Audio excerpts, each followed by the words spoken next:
홍터뷰. 네, 반갑습니다. 기아티스님.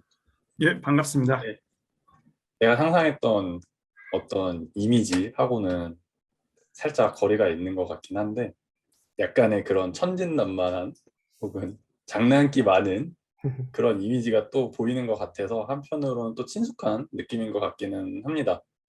네, 저희 이제 본격적으로 홍터뷰 두 번째 시간 시작을 해보도록 하겠습니다. 뭐 개인적으로는 기아티스님의 팬이라고 하면은 너무 낯간지러운 말이 될까요? 뭐 감사합니다. 네, 감사히 타임라인에서도 받겠습니다. 그렇고, 네, 주식 게시판에서도 그렇고, 네, 많이 글을 써주셔가지고 항상 재밌게 보고 있는데요. 제가 홍찬에 처음 들어와서 이제 기아 트윈스님의 필명을 했을 때는 아직 학생 신분이셨던 걸로 기억을 하는데, 이제 좀 그 전공하셨던 과목에 대해서 잠깐 소개를 해주시면 어떨까요? 그러면 이제 또 자연스럽게 이력에 따라서 좀 여쭤볼 수 있는 것들이 좀 따라 나올 것 같거든요. 학부 때는 철학과였어요, 소속이. 주로 이제 중국 철학을 배웠고, 그래도 그런 쪽으로 썼죠. 근데 이제 대학원 진학 이후에는 제가 했던 건 지성사였어요. 지성사를 한마디로 요약하자면 이제 철학의 역사인데, 예를 들어 자유라든가 정부의 권력, 뭐 이제 이런 여러 가지 그 관념들에 대해서 생각이 어떻게 바뀌었고, 새로운 생각을 어떻게 만들어냈고, 어떤 그 경로를 거쳐서 지금 우리가 이런저런 종류의 생각을 하면서 살고 있는가, 그 역사를 추적하는 거죠. 철학이 한때 이제 문사철이라고 해서 좀 장래가 불안한 전공 과목으로 많이들 여겨졌잖아요. 혹시 그렇죠. 그런 거를 계속 공부를 하시면서 좀 불안감을 느끼시거나 하지는 않으셨나요? 뭐 계속 불안했죠. 계속 불안했는데 특히 제일 불안했을 때가 이제 학부 졸업하고 처음 석사과정 들어갈 적에 그 결심을 내릴 때가 좀 힘들었어요. 그때 평소에 알고 지내던 대학원 선배들이랑 이야기를 많이 해봤는데 박사과정 선배 한 분이 우유 배달이랑 신문 배달을 하시더라고요. 그래서 그분이 하시는 말씀이 최악의 그 미래가 너를 기다리고 있더라도 우유 배달이랑 신문 배달하면은 평생 먹고 살 수 있다. 먹고 살면서 아침에 운동하듯이 일을 하고 점심 저녁은 공부를 하면서 살 수 있다. 그러니까 그 어떤 경우에도 너는 굶어 죽지 않을 거다라고 안심을 시켜줬어요. 그때 그 말이 되게 좋았어요. 그래서 난 죽지 않을 것이다.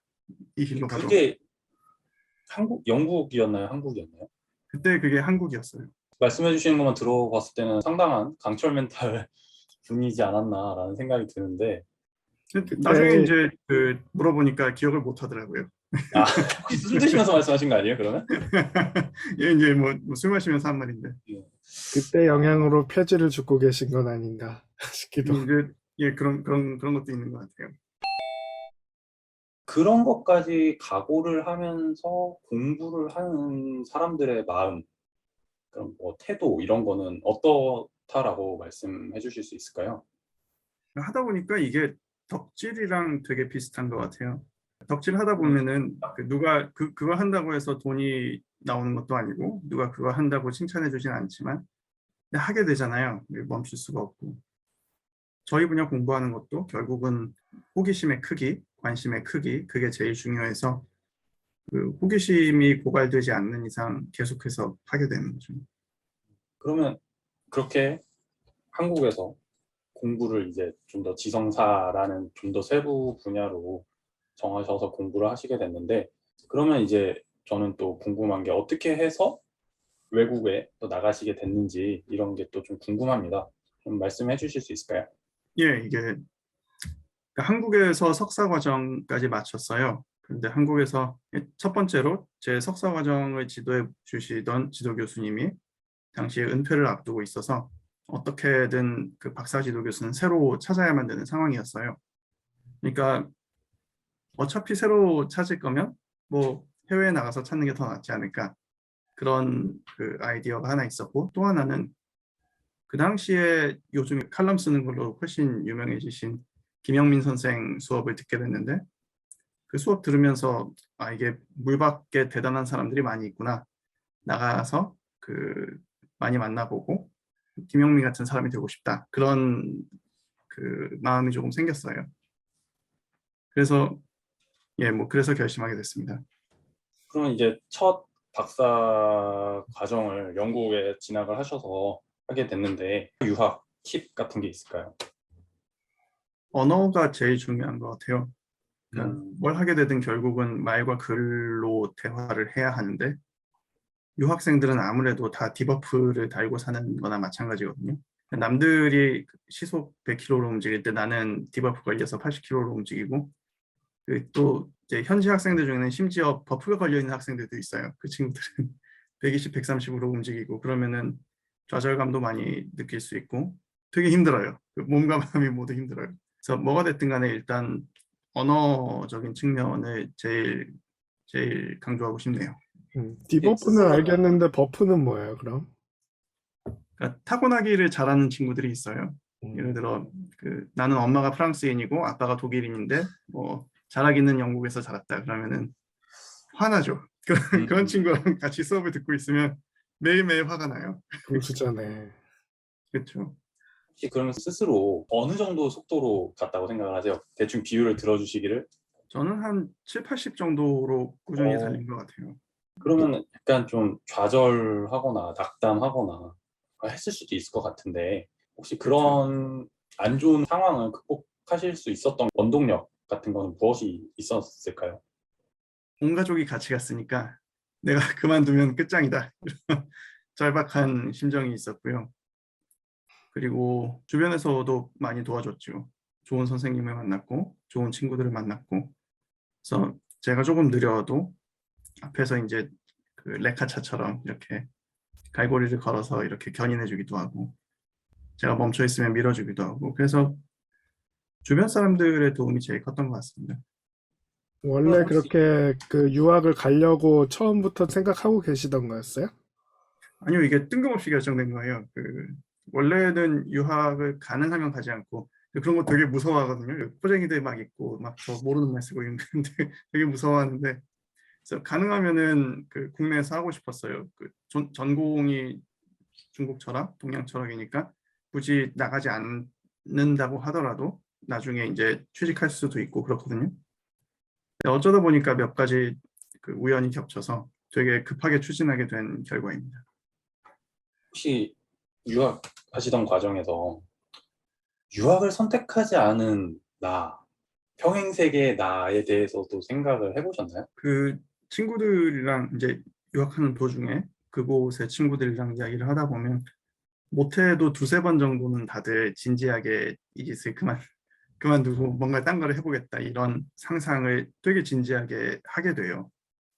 근데 그럴 때마다 나는 아무래도 이게 제일 좋아서 이걸 계속 해야겠다. 이거 말고는 잘할 수 있는 게 없다. 뭐 이러면서 마음을 다잡죠. 그런데 그런 걸 다 떠나서 저는 매몰 비용이 제일 아까웠던 것 같아요. 지금까지 쏟아부은 게 얼만데 여기서 멈출 수는 없다. 손절은 못한다. 이제 이런 각오로 버텼죠. 그리고 이제 유학까지 아는 평행 세계의 기아 트윈스는 그런 상상을 잘 안 해봤던 것 같아요. 일단 가고 나선 워낙에 정신이 없고 제가 좀 환경의 영향을 되게 많이 받는 편이에요. 그래서 한 1년, 2년 지나니까 유학 오기 전에 내 자신이 어떤 캐릭터였는지 잘 생각이 안 나더라고요. 음, 약간 가족들끼리 또 같이 오셨기 때문에 좀 향수병이나 이런 거에 대해서도 상대적으로 좀 괜찮았던 부분도 있었을 것 같고 다른데 정신이 분산되는 거는 덜 했을 수도 있겠네요. 그쵸. 이제 장단점이 있는 것 같아요. 육아에 빼앗기는 시간도 굉장히 많고 다른 생각을 할 여유가 별로 없죠. 아이를 키우는 아버지 입장에서 또 심지어 박사를 유학으로 하셨던 분이 전달해 줄 수 있는 팁이라거나 그런 게 있다고 하면 어떤 게 있을까요?